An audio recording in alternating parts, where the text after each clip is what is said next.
Hello दोस्तों, नमस्कार। आप सभी का स्वागत है हमारे channel Hindi GS practice class by Hemlata में।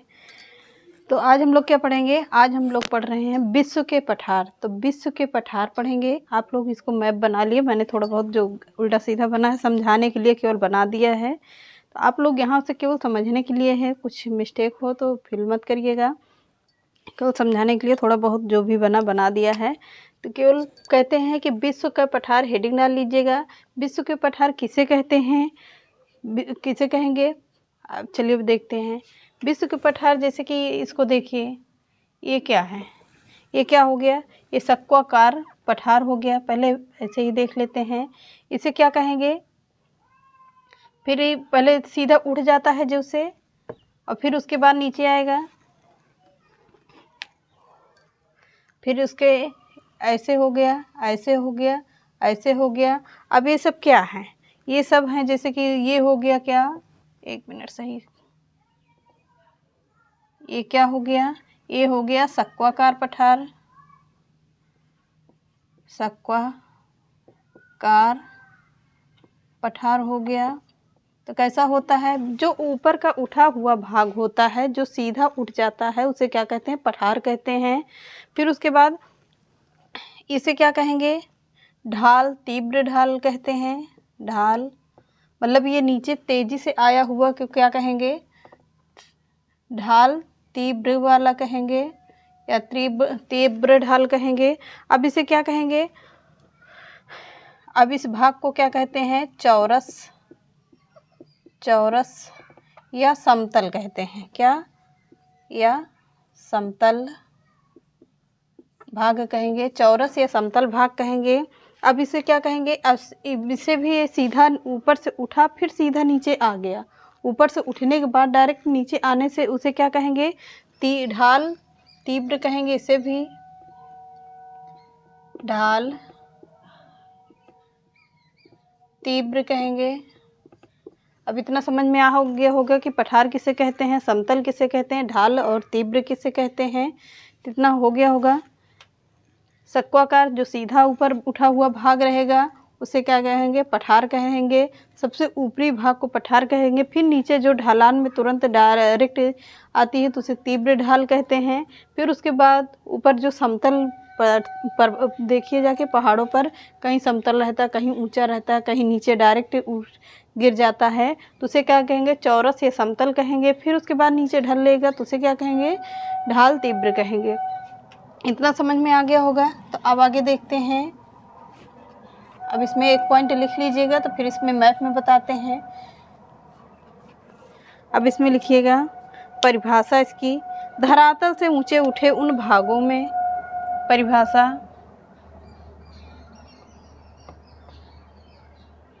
परिभाषा। अब इसमें लिखिएगा धरातल से उठे, धरातल से उठे, यहीं पर टेढ़ा मेढ़ा करके लिख लीजिए। धरातल से उठे उन विभागों को, उन विभागों या भागों को, विभागों को क्या कहते हैं? पठार कहते हैं। पठार कहते हैं। फिर कहेंगे जिनके किनारे पर, जिनके किनारे पर, किनारे पर क्या होता है? तीव्र हो। किनारे पर क्या होगा? तीव्र हो, या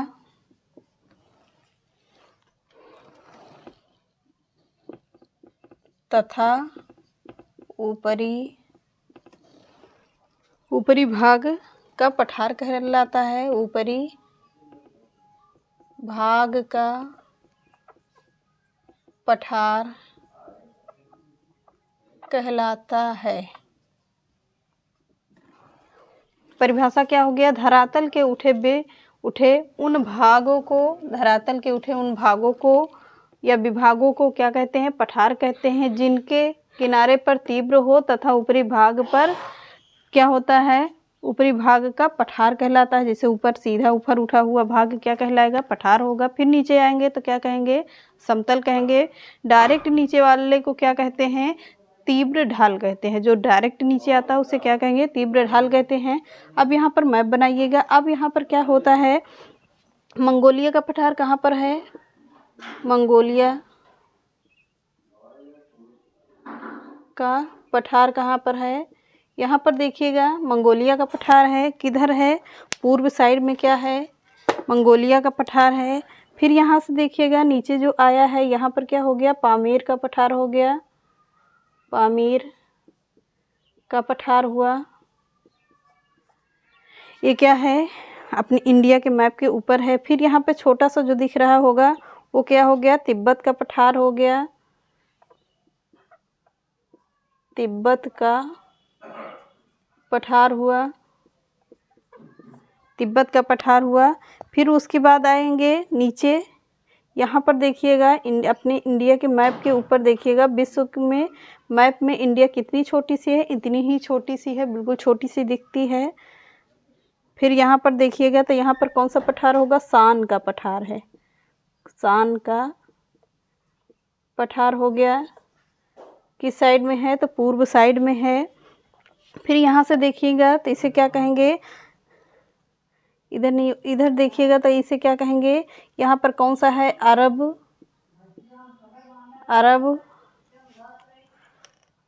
अरब का पठार यहाँ पर है। जो अरब सागर कहते हैं उसे ही क्या कहेंगे? अरब का पठार यहाँ पर है।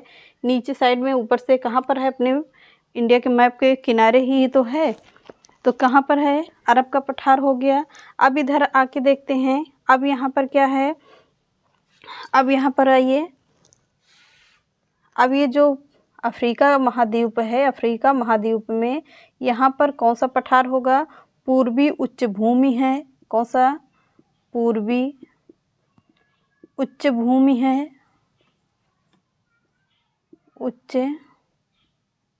भूमि है। पूर्वी उच्च भूमि कहाँ पर है? नीचे है। फिर यहाँ पर देखिएगा, यहाँ पर जो छोटे छोटे से भाग कहीं ऐसे ऐसे से दिखेंगे मैप में, तो ये सब क्या हैं? ये भी एक पठार है, पर इसका नाम क्या होगा? तो इसका होगा मांटे ग्रासो का पठार। ये यहाँ पर लिख दे रहे हैं मांटे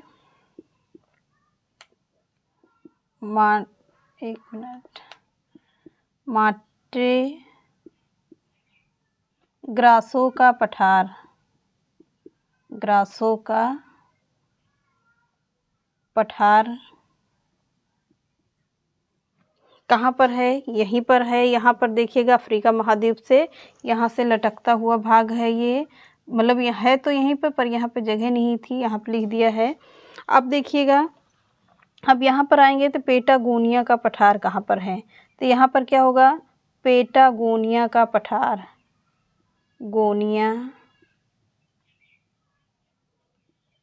पेटागोनिया का पठार हो गया। अब यहाँ पर देखिएगा, इधर साइड में आएंगे, फिर क्या है? यहाँ पर है, ऐसे देखेंगे तो यहाँ पर क्या है? इक्वेडोर कहाँ है? पहले इक्वेडोर देखते हैं। इक्वेडोर कहाँ पर है? इक्वेडोर यहाँ पर है। इक्वेडोर ये भी एक पठार ही है, आप लोग समझ लीजिएगा, इसको पठार ही है लिख दे रहे हैं वरना ना समझ में आए। पेरू का पठार कहाँ पर है? पेरू का पठार हो गया, नीचे है उसके, पेरू का पठार हो गया। फिर उसके बाद नीचे आएंगे तो यहाँ पर क्या है? ये कौन सा भाग है? ये भाग क्या कहलाएगा या कौन सा पठार होगा? ये है बोलिविया का पठार। बोलिविया का पठार यहाँ पर है। बोलिविया का पठार है। पेरू का पठार हो गया। इक्वेडोर का पठार हो गया। फिर उसके बाद आएंगे सबसे ऊपरी भाग में, यहाँ पर देखिएगा क्या है? अलास्का का पठार है। अलास्का का पठार नीचे है, अलास्का का पठार। उसके बाद आएंगे तो यह भाग कौन सा भाग होगा? ये है कोलंबिया का पठार। कोलंबिया कोलंबिया का पठार, कोलंबिया का पठार हो गया। फिर कौन सा पठार होगा? मैक्सिको का पठार कहाँ पर है? यहाँ पर देखिएगा ऐसे करके। फिर यहाँ पर क्या है? ये है मैक्सिको का पठार, मैक्सिको का पठार, नीचे है मैक्सिको का पठार है। फिर उसके बाद देखेंगे यहाँ पर आएंगे, छोटे छोटे से भाग में दिखेंगे कौन सा पठार यह कहलाएगा। ये है ओजाकीका का पठार। कौन सा पठार होगा? ओजाकीका, या कहीं पर उड़ंकू पर ऐसे ही लिखा रहता है ओजार्किका का पठार। फिर उसके ऊपर क्या होगा? लेब्राडोर का पठार कहाँ पर है? यहाँ पर इस भाग में देखिएगा लेब्राडोर का पठार है। लेब्राडोर का पठार कहाँ पर है? लेब्राडोर का पठार, लेब्राडोर का पठार है। फिर उसके बाद कौन सा होगा? हो गया मॉन्टेगार्सो हो गया है।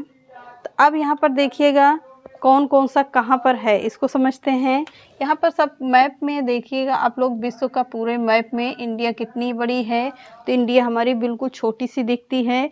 ये हो गया क्या? अफ्रीका महाद्वीप हो गया, अफ्रीका महाद्वीप हो गया, अफ्रीका महाद्वीप है ये। यहाँ पर देखिएगा अफ्रीका महाद्वीप में, यहाँ पर देखिएगा पूर्वी साइड में पूर्वी उच्च भूमि यहीं पर है। कहाँ पर? अफ्रीका महाद्वीप के किनारे से है। मॉन्टेगासो पठार कहाँ पर है? दक्षिणी अमेरिका में है। तो यहाँ पर कहाँ है? मॉन्टेगासो का पठार हो गया, या पेटागोनिया का पठार हो गया। फिर यहाँ पर आएंगे तो कौन सा? मंगोलिया का पठार सबसे ऊपरी भाग में दिखता है। फिर अपने इंडिया के ऊपर देखिएगा कौन सा? पामीर का पठार, जिसे क्या कहते हैं? विश्व की छत कहा जाता है। यहीं पर है पामीर का पठार, जिसे विश्व की छत कहा जाता है। तिब्बत का पठार नीचे साइड में है। पामीर के पठार के नीचे क्या है? तिब्बत का पठार हो गया। फिर उसके बाद ऊपर नीचे देखेंगे तो शान का पठार यहाँ पर है नीचे में। फिर इधर आएंगे पश्चिम साइड में, तो पश्चिम साइड में क्या है? अरब सागर है। तो अरब सागर का पठार कहाँ पर है? तो यहाँ पर है, मैप के साइड में है। अब यहाँ पर ऊपर देखेंगे तो यहाँ पर है क्या? लेब्राडोर का पठार है, ओजास्का का पठार है, या है। फिर यहाँ पर दक्षिणी अमेरिका में क्या है? पूर्वी उच्च भूमि है, मॉन्टेगासो का पठार है, पेटागोनिया का पठार है। फिर विश्व के यहाँ पर दक्षिण अमेरिका में क्या है? अलास्का का पठार है, कोलंबिया का पठार, मैक्सिको का पठार है, इक्वेडोर का पठार, पेरू का पठार और कोलंबिया का पठार। इतना मैप में आ गए। अब हम लोग क्या करेंगे? एक एक चीज़ को बिल्कुल लिखते हुए पढ़ते हुए चलते हैं।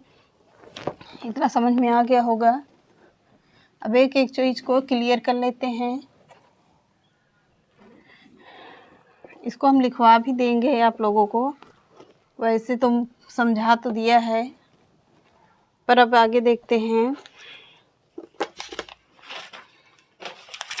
अब लिखिएगा पठारों का वर्गीकरण, हेडिंग डाल लीजिएगा पठारों का वर्गीकरण, पठारों का वर्गीकरण हेडिंग डाल लीजिएगा। अब इसमें लिखिएगा पठारों का वर्गीकरण कितने भागों में बांटा गया है? 2 भागों में बांटा गया है। 2 भागों में बांटा गया है। कितने भागों में? तो 2 भागों में बांटा गया है। कौन कौन सा होगा? एक होगा उत्पत्ति के आधार पर, पहला उत्पत्ति के आधार पर, उत्पत्ति के आधार पर। दूसरा क्या है? भौगोलिक स्थिति के आधार पर, भौगोलिक स्थिति के आधार पर, स्थिति के आधार पर। तो कितने भाग हो गए? पठारों के वर्गीकरण के 2 भाग होंगे। कौन कौन से होगा? उत्पत्ति के आधार पर और भौगोलिक स्थिति के आधार पर। अब कौन सा होगा? यहाँ पर होगा। कितने भाग हैं इसके? इसमें कितने होंगे? इसमें है 4। जलकृत यानी जल के द्वारा भाग है। फिर उसके बाद क्या है, वायलप के है, वायलप। फिर क्या होगा, हिमानी पठार, हिमानी पठार है। फिर उसके बाद ज्वालामुखी पठार, ज्वालामुखी पठार कहाँ पर है, नीचे देखिएगा। फिर उसके बाद देखते हैं अंतरा पर्वतीय पठार। कितने भाग हैं, 3 भाग हैं इसके। तो कौन कौन सा होगा, अंतरा पर्वतीय पठार। फिर कौन सा भाग होगा, गिरिपदीप पठार, गिरिपदीय पठार, गिरिपदीय पठार हो गया। अब कौन सा होगा, महाद्वीपीय पठार हो गया, महाद्वीपीय पठार हो गया। तब इसके भौगोलिक स्थिति के आधार पर कितने भाग, 3 भाग। कौन कौन से, तो उत्पत्ति के आधार पर जलकृत के द्वारा और वायलप के द्वारा हिमानी पठार और ज्वालामुखी पठार।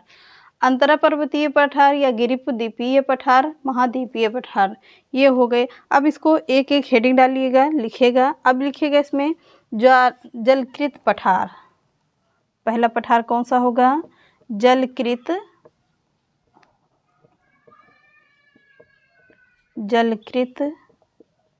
पठार।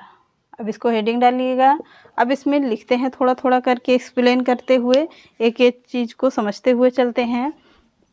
अब इसमें लिखिएगा, नदियों के निरंतर अपरदन से, नदियों के निरंतर अपरदन से बनने वाले पठारों को, बनने वाले पठारों को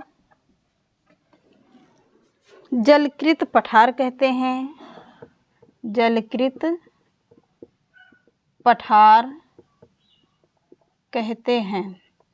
जो नदियाँ बाढ़ आई, पानी में तेज बहाव के कारण मिट्टी, घास, करकट, कूड़ा करकट सब एक जगह लेके जाती हैं, वहीं पर जमा करती हैं, फिर आगे बढ़ जाती हैं, वहीं छोड़ के वो वहाँ धीरे धीरे इकट्ठा होता जाता है, इकट्ठा होता होता बड़ा सा बन जाता है। वहाँ पे बहुत सारे क्या होते हैं, मल से इकट्ठे हो जाते हैं, मिट्टी गोबर सबको इकट्ठे कर दिया गए, धीरे धीरे बनते बनते वो क्या हो जाते हैं, पठार बन जाते हैं। तो उसे ही क्या कहते हैं, नदियों के द्वारा लाए गए अपरदन से, जो अपरदन कूड़ा करकट मिट्टी ये सब को क्या कहेंगे, अपरदन से बनने वाले पठार को क्या कहेंगे, जल के द्वारा बहाया हुआ पठार या बनाया हुआ पठार कहते हैं। उसे क्या कहते हैं, जलकृत पठार कहते हैं। जैसे एक्सप्लेन करके लिखिएगा, म्यांमार का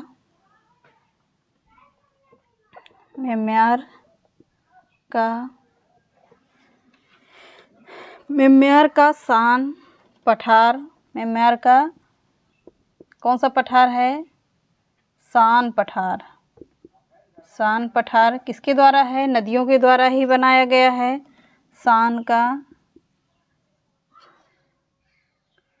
सान पठार, एक मिनट, सान का पठार मेघालय में, कहाँ पर है, मेघालय में चेरापूंजी का पठार, मेघालय में चेरापूंजी का पठार, ये सब किसके द्वारा बनाए गए हैं, ये सब नदियों के द्वारा लाए गए अपरदन से बनाए गए पठार हैं या बने हुए पठार हैं।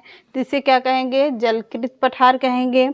कि नदियाँ जो होती हैं तेज़ बहाव में, कहीं कहीं देखते होंगे बाढ़ आती है, बाढ़ आने पर जो भी जितने भी करकट, जैसे अमरनाथ का बाढ़ आई थी, अमरनाथ यात्रा पे केदारनाथ में बाढ़ आई थी, तो केदारनाथ में जो पहाड़ पर्वत कटकर आए, मिट्टियाँ कटकर आईं, उसमें जितने भी या जो भी यहाँ पर घर द्वार जिसके जो भी नुकसान हुए, सब कुछ बहा के नदियाँ लेकर गई। कहाँ पर?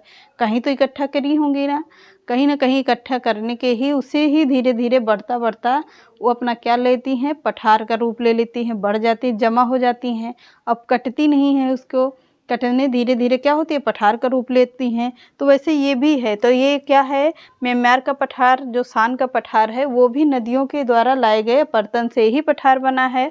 और मेघालय में चेरापूंजी का पठार कैसा पठार है, ये भी नदियों के द्वारा लाए गए अपरदन का से ही पठार बना है। तो क्या हो गया, म्यांमार का पठार और मेघालय का पठार नदियों के द्वारा लाए गए अपरदन से बना हुआ पठार है। इसे ही क्या कहते हैं, जलकृत पठार कहते हैं। इतना समझ में आ गया होगा। अब हेडिंग डाल लीजिएगा वायुकृत पठार। वायुकृत पठार कहते हैं, जैसे किसे कहेंगे, जैसे कि राजस्थान का थार मरुस्थल है, थार मरुस्थल हो गया या सारा मरुस्थल हो गया। सब कैसे मरुस्थल हैं, बहुत बड़े बड़े से मरुस्थल हैं। यहाँ पर देखेंगे मिट्टियाँ ही मिट्टियाँ हैं, सिर्फ बालू और ये रेत ही पूरे आप लोगों को दिखेंगे। तो हवा जब तेज़ वहाँ पर क्या करती है, हवा तेज़ आती है, सुनामी हवा खूब तेज़ चलती है, वहाँ पे आंधी तूफान आएगा तो मिट्टियाँ कहीं ना कहीं उड़ करके एक जगह जाती हैं, इकट्ठे हो गई, उसे क्या कहेंगे, वो हो गया क्या, वायुकृत पठार हो गया। जब यहाँ से उड़ी हुई मिट्टियाँ, धूल मिट्टी जो भी होगा, रेत सब कुछ उड़कर कहीं ना कहीं तो इकट्ठे कर ही देती हैं, तो हाँ भी उसे क्या कहेंगे, वो हो गया वायुकृत पठार। अब हिमानी पठार कैसे कहते हैं, किसे कहते हैं, हिमानी पठार हो गया जैसे हिमालयी पठार हिम नदियों के द्वारा कैसे हो गए, हिम नदियों के द्वारा लाए गए अपरदन से बनते हैं पठार, उसे क्या कहेंगे, हिमानी पठार कहते हैं। चलिए इसको लिखेंगे हम लोग कल, तो इतना आज समझा दिया जलकृत पठार को। इसको एक एक चीज़ को करते हैं कल क्लियर। चैनल पसंद आए तो लाइक सब्सक्राइब एंड शेयर करिएगा। नमस्कार।